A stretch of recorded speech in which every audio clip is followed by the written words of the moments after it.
নমস্কাৰ দৰ্শকসকল, আহিছো এটি অতি স্পৰ্শকাতৰ বিষয়ৰ মাজলৈ। আপোনালোকে এইকেইদিন ছচিয়েল মিডিয়া নাইবা নিউজত ভাৰত বাংলাদেশ সীমান্তৰ দৃশ্যবোৰ নিশ্চয় দেখিছে।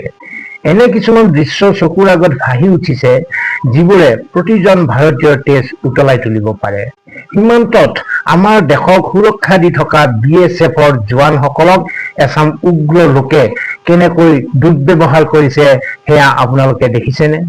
আনকি সিদিনা এটা ভাইৰেল ভিডিঅ'ত দেখা গ'ল আমাৰ দেশৰ খেতিয়কৰ কষ্টৰ ফচল বাংলাদেশৰ ফালৰ পৰা অহা লোকে লুট কৰি লৈ গৈছে আৰু অত্যন্ত উল্লাসেৰে আত্মগৌৰৱেৰে তাৰ ভিডিঅ' বনাই ছচিয়েল মিডিয়াত আপলোড কৰিছে। যিটো জাতিৰ এচাম মানুহৰ মাজত আনৰ সম্পত্তি চুৰি কৰি এনেকৈ উল্লাস কৰাৰ মানসিকতা থাকে, তেওঁলোকক আপুনি কি বুলি ক'ব? আমাৰ দুৰ্ভাগ্য যে এনে এক প্ৰতিবেশীৰ সৈতে আমি চিৰদিন সহবাস কৰিব লাগিব।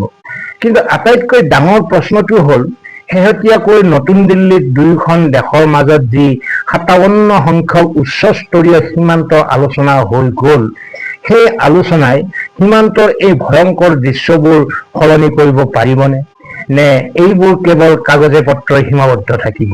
জানিবলৈ ভিডিঅ'টো শেষলৈকে চাওক, কাৰণ আজি আমি সীমান্তৰ সেই তিতা সত্যবোৰ ফাদিল কৰিম যিবোৰ মেইনষ্ট্ৰীম মিডিয়াই আপোনাক দেখুৱাব নোৱাৰে। প্ৰথমতে কথা পাতো সীমান্তৰ বৰ্তমানৰ পৰিস্থিতিক লৈ। আপোনালোকে মন কৰিছেনে, বাংলাদেশত শেহতীয়া ৰাজনৈতিক অস্থিৰতাৰ পিছৰে পৰা সীমান্তত আক্ৰমণ আৰু অনুপ্ৰৱেশৰ চেষ্টা বহুত বাঢ়ি গৈছে। আমাৰ BSF জোৱানসকলে 24 ঘণ্টাই ৰ'দ বৰষুণ কাটি কৰি দেশক সুৰক্ষা দি আছে, কিন্তু সীমান্তৱৰ্তী অঞ্চলৰ এচাম সাধাৰণ নাগৰিক আৰু অনুপ্ৰৱেশকাৰীৰ আচৰণ দেখিলে এনে লাগে যেন তেওঁলোকৰ অন্তৰত আইন বা সুৰক্ষা বাহিনীৰ প্ৰতি কোনো ভয় বা সন্মান নাই। জোৱানসকলক শিলগুটিৰে আক্ৰমণ কৰা, চোৰাং চিকাৰীয়ে ঘেৰি ধৰি মাৰপিট কৰা, এইবোৰ যেন নিত্যও ঘটি থকা ঘটনা হৈ পৰিছে। তাতোকৈও আশ্চৰ্যজনক কথাটো হ'ল, নিজৰ দেশৰে বহু নাগৰিকক সীমান্তৰে সুৰক্ষিতভাৱে সোমাবলৈ দিয়া নাই বাংলাদেশ বৰ্ডাৰ গাৰ্ডে। অলপতে ভাইৰেল হোৱা সেই ভিডিঅ'টোৰ কথালৈ আহোঁ। ভাৰতৰ সীমান্তৱৰ্তী এলেকাত থকা দুখীয়া খেতিয়কসকলে দিন ৰাতি একাকাৰ কৰি ফচল উৎপাদন কৰে, কিন্তু বাংলাদেশৰ ফালৰ পৰা অহা একাংশ দুষ্কৃতিকাৰীয়ে কোনো ধৰণৰ ভয় নোহোৱাকৈ সেই ফচল লুট কৰি লৈ যায়। ভাবি আচৰিত লাগে, চুৰি কাৰ্যটোক তেওঁলোকে অপৰাধ বুলি ভবাৰ পৰিৱৰ্তে এক ডাঙৰ কৃতিত্ব বুলি ভাবি কেমেৰাৰ সন্মুখত হাঁহি হাঁহি ভিডিঅ' বনাইছে। এনে আচৰণ আৰু কথা বতৰা দেখিলে যিকোনো সভ্য মানুহৰ ভাৱ হ'ব যে এয়া এক সম্পূৰ্ণ আত্মসন্মানহীন মানসিকতা। আনৰ কষ্টক উপহাস কৰা আৰু চুৰিকে ধৰ্ম বুলি ভবা এই মানসিকতাই প্ৰমাণ কৰে যে সীমান্তৰ সিপাৰে থকা সমাজখনৰ এটা ডাঙৰ অংশৰ নৈতিকতা কোন পৰ্যায়লৈ নামি গৈছে। আমাৰ বাবে ই সঁচাকৈয়ে এক ডাঙৰ দুৰ্ভাগ্য যে ভৌগোলিক কাৰণত আমি এনেকুৱা প্ৰতিবেশীৰ কাষতে জীয়াই থাকিবলগীয়া হৈছে, য'ত প্ৰতি মুহূৰ্ততে পিঠিত চুৰি মৰাৰ শংকা থাকে।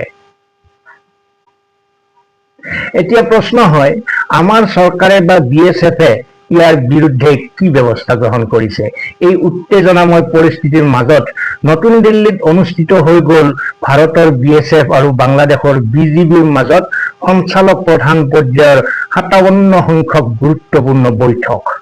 এই আলোচনাত ভাৰতে সীমান্তত আমাৰ জোৱান আৰু খেতিয়কসকলৰ ওপৰত হোৱা আক্ৰমণৰ বিষয়টো অতি কঠোৰভাৱে উত্থাপন কৰিছে। ভাৰতে স্পষ্টকৈ কৈছে যে সীমান্ত উলংঘন আৰু চোৰাং কাৰবাৰ কোনো কাৰণতে সহ্য কৰা নহ'ব। ইয়াৰ বিপৰীতে বাংলাদেশে আকৌ ওলোটাই অভিযোগ কৰিছে যে ভাৰতে হেনো নিশাৰ আন্ধাৰত মানুহক বাংলাদেশৰ দিশে খেদি পঠিয়াইছে, যাক তেওঁলোকে পুছ ইন বুলি অভিহিত কৰিছে। অৱশ্যে দীঘলীয়া আলোচনাৰ পিছত দুয়োপক্ষই কেতবোৰ সিদ্ধান্তত উপনীত হৈছে, যেনে স্পৰ্শকাতৰ অঞ্চলত যুটীয়া পহৰাৰ ব্যৱস্থা কৰা, কাঁইটীয়া তাঁৰৰ বেৰ নিৰ্মাণৰ কাম খৰতকীয়া কৰা আৰু সীমান্তত ড্ৰোন বা AI চালিত প্ৰযুক্তি ব্যৱহাৰ কৰা। কিন্তু এতিয়া লাখটকীয়া প্ৰশ্নটো হ'ল, এই আলোচনাই সীমান্তৰ বৰ্তমানৰ দৃশ্যবোৰ সলনি কৰিব পাৰিবনে? ইয়াৰ উত্তৰটো ইমান সৰল নহয়। ইতিহাস সাক্ষী আছে, ভাৰত আৰু বাংলাদেশৰ মাজত এনে আলোচনা পূৰ্বেও বহুবাৰ হৈছে। কাগজত বহু ডাঙৰ ডাঙৰ চুক্তিত চহী হয়, কিন্তু যেতিয়া বাস্তৱ ক্ষেত্ৰখনলৈ যোৱা হয় তেতিয়া সিপাৰৰ মানসিকতাৰ কোনো সলনি দেখা নাযায়। যেতিয়ালৈকে বাংলাদেশ চৰকাৰে তেওঁলোকৰ নাগৰিকসকলৰ এই অপৰাধমূলক মানসিকতা, অপৰাধ প্ৰৱণতা আৰু অনুপ্ৰৱেশৰ প্ৰৱণতাক কঠোৰ হাতেৰে দমন নকৰে, তেতিয়ালৈকে কেৱল নতুন দিল্লীত এচি ৰুমত বহি কৰা আলোচনাই সীমান্তত শান্তি ঘূৰাই আনিব কেতিয়াও নোৱাৰে।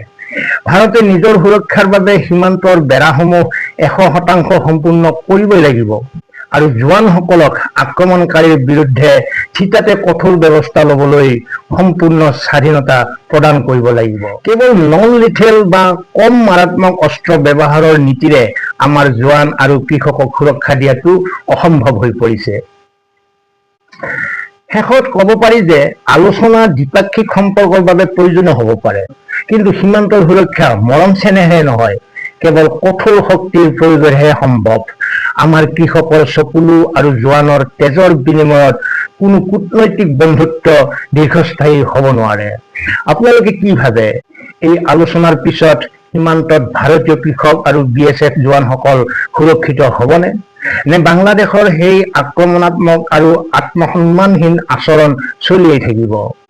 আপোনালোকৰ মতামত তলৰ কমেণ্ট বক্সত নিশ্চয় জনাব। আজিলৈ এৰিছো। ভালে থাকক, কুশলে থাকক। ধন্যবাদ।